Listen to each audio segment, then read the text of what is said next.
Journey to the Center of the Earth by Jules Verne. Chapter 6 The Hassan Batch.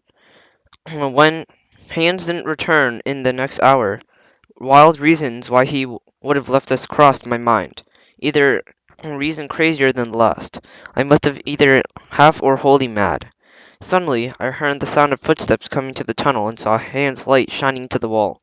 Hans approached my uncle and gently wakened him. My uncle instantly rose and asked, "Well?" "Water," said Hans, without a trace of emotion. "Water! Water!" I cried wildly, clapping my hands and jumping up and down. "Where?" my uncle asked. "Below." We quickly got ready to move, and within a short time we were making rapid descent into the tower. And we had advanced 1,000 yards and descended into 2,000 feet. At that moment I heard a familiar sound, a kind of dull roar, and like that a distant waterfall. Hans was right. It's the roar of moving water. There can be no doubt?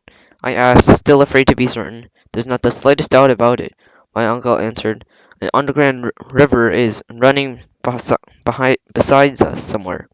It was At first it sounded like the river ran right above our heads, and then the sound came from the wall at our left. I touched the hard rock wall, hoping to find a sign of moisture or coolness of the water, but all I could feel was the hard rock itself. We advanced down the tunnel. Half an hour passed, and then an hour. We could hear the water, but it was so deeply buried in the hard rock that we could not touch or see it. We continued to walk, and the sound of the water seemed to be getting dimmer.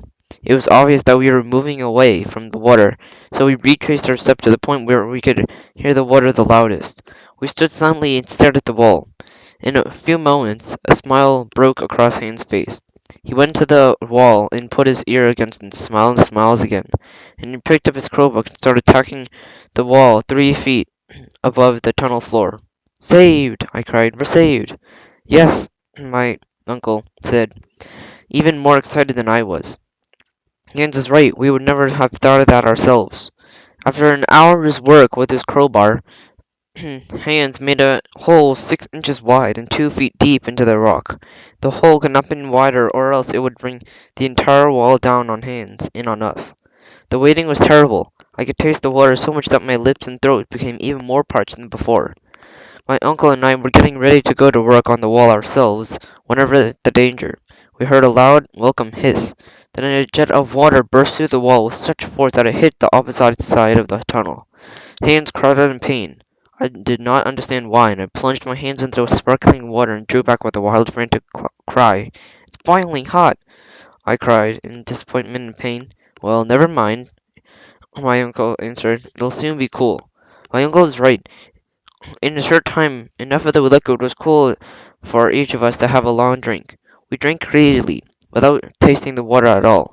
Afterwards, I realized that the water had a mineral taste to it. "Since we are the first travelers to discover the stream," said my uncle, "I think we should name it after Hans." "Agreed," I said. We named the stream Hassenbach, or Hans' Stream. I wanted to fill our goat skins with the precious liquid, but my uncle explained that the flowing water would follow us in our descent to provide refreshment when we needed it. "There is no reason why we cannot now continue our journey." "Ah, my boy," my uncle said, laughing, "you have finally begun to believe that our journey is possible." "Not only possible, sir," I said, "but I am now confident in our success. Now, let us get on with our descent." But my uncle was not ready. "Just a moment. It is night. We ought to sleep for a while before we can continue." By the next day, Thursday, when we awoke, I had forgotten all our past suffering. We had a good breakfast, and drank our fill of water that had been cooling all night long, and our descent at 8 o'clock in the morning. The tunnel moved downwards in a twist and turns into the southwest, according to my uncle's compass. That day and the next we did a considerable amount of horizontal, but very little vertical travelling, although at the times the way did get steep. On the Friday evening of 10th of July, we estimated our position to be 90 miles southeast of Reykjavik, Iceland, and about 7.5 miles deep into the earth. We were now received a startling surprise. Under our feet there opened a deep well. It went straight down into the earth, and there was frightening to look at. But my uncle did not think so. "Look at this!"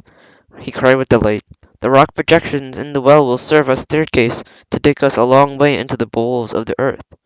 Hans got out the ropes, and we began our descent into the well. We were, in fact, descending a narrow spiral, and just like the staircase found in some homes, as trained geologists, we had done climbing such as this before, and once we began the descent, it did not seem too bad an idea at all. After a while, however, our calves ached, and we had to stop to rest every 15 minutes. We ate, drank as we rested, and for the water from Hassenbach flowed the well along with us. During the next 2 days, Saturday and Sunday, we followed the spiral staircase downwards and going about 6 miles farther into the earth. We were now 15 miles below sea level. On Monday, however, at noon, the well took a more gentle slope, and we were traveling more on a road. We traveled that road until Wednesday, the 15th. We were actually 21 miles below sea level. My uncle calculated that we were approximately 150 miles from Sneffels, which was where I had begun our journey 15 days ago. If your calculations are right, uncle, I said, we are no longer in Iceland. Do you think so? He said, we can easily find out. I pulled out a map and a compass. Measured carefully and held out a map to my uncle. You see, I said, those 150 miles to the southeast put us open the undersea. Under the open sea, cried my uncle with delight. No doubt, I said, as the water flows over our heads this very minute.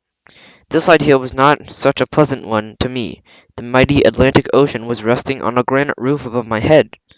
3 days later, Saturday, the 18th of July, we reached our vast grotto, in a kind of underground cavern. My uncle decided that the next day being Sunday, we should have a day of rest.